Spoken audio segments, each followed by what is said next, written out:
Painting black and making it look realistically lit is one of the hardest things in mini painting. In this video, I'm going to show you a really easy way to manage that in a very much no-skill technique way. Approachable for beginners, veterans, and those in a rush, we're going to start off by applying some 2 thin coats Death Reaper as a dry brush to the entirety of our Necromancer from the expansion Wizards of Morcar. This PVC miniature has a fantastic texture on it already, so that first dry brush is going to help highlight that. To go forth with the more volumetric highlights showing the muscularity in the legs and the highlights in the shoulders, we're going to use a stippling brush to bring in some Bolt Corpse Blue. A stippling brush is a fantastic way of doing this because it focuses the majority of the paint on the higher regions of the miniatures and tapering off to the side. This is a very easy and natural way to highlight and blend your colours. Being mindful of cat stampedes, I mixed in some Ivory Tusk with the Cold Corpse Blue and continue bringing up those higher volume areas. We want to make sure we leave as much darkness in the recess as possible, certainly in the creases in the sleeve and around the centre of the tunic. While it is worth practicing your precision on these areas and your brush control, do not worry too much as we're now going to follow it with a heavy wash of black. For this, I'm using Doom Death Black and watering it down about 70%. I'm choosing this over a traditional wash as this is a completely matte product. Watering down the acrylic does tend to give a more consistent effect when you are looking for matte. Moreover, this completely matches the base coat of our miniatures, meaning that we bring all the highlights down one shade, getting them closer to our base layer. That means that the highlights are softer and it blends nicely with the shadows. At this time, while you're waiting for that to dry, switch back to the Cold Corpse Blue and cover the blade. We're then going to highlight that with a mix of the exact same we used the robe, the mix with the Ivory Tusk, and we're going to focus on the highlighted areas, the top of the blade and the very edge where the light is going to be hitting it. This is your basic entry into non-metallic metals. After the comments I had for my last videos, I have decided I will do a full video on this. Hopefully by the time you've finished on the scythe blade, your black will be dry. This is hopefully the effect you've managed to get. If it's not quite dry, you can blast it with a hairdryer and that will speed things up immeasurably. However, please do be careful as they are PVC minis and they can wilt. Once it's dry, if you're not happy with the colour and it's still standing out a bit too blue, you can apply a second wash and help harmonise it further. While I am sitting under some fairly bright painting lights, it may appear a bit bolder. However, if you look here in the shadows, this is the level of subtlety I've been trying to reach. Every video I like to think I teach you something new, and if I did, please do consider subscribing to the channel. For those who are staying watching today, give your blade a wash of Warmaster Green. We're going for that slight necromancy feel to it. This is about 80% water and 20% Warmaster Green. We are aiming to give it reflection of green more than a traditional green colouring, so be gentle with your application. I feel like I should be taking bets on how many times my cat's going to cameo in my videos. Anyway, moving on, we're going into necromantic flesh colouring. Now we want a desaturated look, so I'm going to start off with Argonaut skin. Assuming you're a perfectly normal human type and not 3 kobolds in a trench coat, you should easily find the hands and the face exposed on this miniature. That's the bit where you slap the paint. By the time you got round to this, I'm hoping that your scythe is dry and you can use some sharp lines of white scar to show the immediate reflections in the blade. Between what we did earlier and this, that's your first attempt at non-metallic metals, or if you've been doing this a lot longer than I have, you've probably even done it better than I. From the brightness of blades to the dullness of leather, we're going to apply Scorched Earth to everything on the utility belt. For the eagle eye among you, I'm aware that there's some focus issues with this video. However, I've got a brand new camera set up, fellow YouTuber Old Brogger has helped me with a brand new rig, and at the time of editing, I've just recorded the video for the golems. Thank you to some help from fellow streamer Royal, we have got the video down to an absolute T, and I'm hoping you guys see the improvement next time. Back to the model, we're going to be highlighting those edges on the belt with Ancient Forest. This won't be new to you if you've been following this series. The centre of the tunic, the bib, the bony bib, we're going to cover the whole thing in Warmaster Green. We're trying to keep everything to those dark, gloomier, grimdark colours for this model, and I really do want some brightness to oppose the black, but not so much that it looks too happy and jovial. So the brightest thing on the model will have to remain the scythe and any bones, so staying in the dark green will keep everything in a nice colour palette. I took some dragon fang and I picked out the edges of the belt. This is going to look very cartoonish, but we'll come back to it and weather it.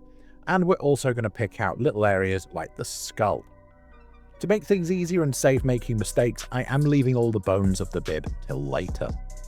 Like Ebner mode, I'm focusing on the now, and we're going to use purple Magi wash to cement that almost old man necromancy skin. We're going to water this down 80% water, 20% wash, and apply it on all the extremities and the face. Since washes take a while to dry, we're also going to use our battle mud wash and use that on the belt, blending in those edges of the dragon fang with those of the deeper brown colours. We're also going to do the skull.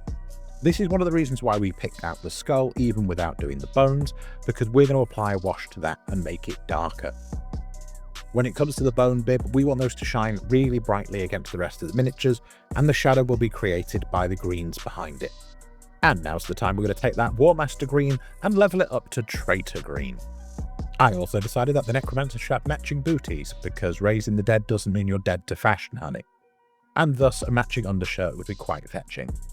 To give him that mostly dead but delicious look, we're going with another coat of Argonaut skin. The previous purple wash really does make him look more withered and frail, while bringing it back to the Argonaut skin still makes him look like a powerful magic user and not a pasty Discord moderator. We're going to keep going into Ares flesh as our highlight, focusing on all the bony fingers, the top of the hand, and the jowls of the face. Today's video is sponsored by Griffin Gaming, and if you want to save some money on all your favourite hobby supplies and your favourite warhammers and board games, please do check out the link with the discount code. For those not rushing to spend all your monies on warhammers, we're going to be highlighting these up with Legion Green. We're going to be working down the flanks of the bony bib and making sure our sleeves and booties stand out. At this stage, make sure you leave the gaps between where the bones will be the darker shade. This is going to be a very shadowed area and is going to help our bones pop. I hope you have a good paint handle like this one from Jimmy the Brush, because we're going to be making this much easier by holding our miniature upside down. With the natural shape of the brush with the bristles forming a strong point at the tip, it will be much easier for you to follow the contours of the bones with the side of the brush if the miniature is upside down. This is one of those trust me bro moments. This will make it much easier to have a solid application of paint on the top side of the bone decor. That means as your eyes look down on the miniature, you're not going to see green where the bone is anywhere near as much without half the effort of checking. You may struggle as you reach the equator of the minis, so just go back to the normal way up and make sure you spend some time polishing up the skull after its previous wash. We want everything to be back up to Dragon Fang. Only for a moment, my sweet little petit pois, as we're moving on to Skeleton Legion as our highlight. Again, feel free to rotate the miniature as much as possible. Upside down is definitely a help up until you get towards the waistband. And we're going to finish highlighting with a coat of Vampire Fang. We're going to move on to the scythe, and for the base coat of the wood, we are going to be using Scabbard Brown. For this part, you don't need to be too delicate, as we're also going to be painting the grip the same colour. Like all true wizards, this man must have a beard, and for that, we're going to use Wizard Grey. We're doing the Wizard Beard, Wizard Grey. You don't need me for that part. But without my help, would you know I used Carcharodon Grey as the highlight? Going back to the scythe, we're going to pick out the wood grain in Dust Bowl. Very simple, short, sharp lines with a strong tip of the brush to give it that woodiness that everybody appreciates in a scythe. This is amplified further with just a few short, sharp strokes of Sandstone. We want to make sure all the wood grains don't look the same, put some nicks in it as like it's being bashed around. We don't want things looking too lively, so we're going to harmonise that, very much like we did with the cloak at the beginning, with a watered down mix of Doom Death Black. If you've still got the mix, that's the exact concentration you need. I also take a moment just to outline the beard. Hopefully you're feeling confident after you painted the scythe earlier, as we're now going to try some non-metallic gold. We're going to primarily focus this on the belt buckle, as that is the centre focus point of the model, but we are also going to pick out the sleeves and the brim of the hood.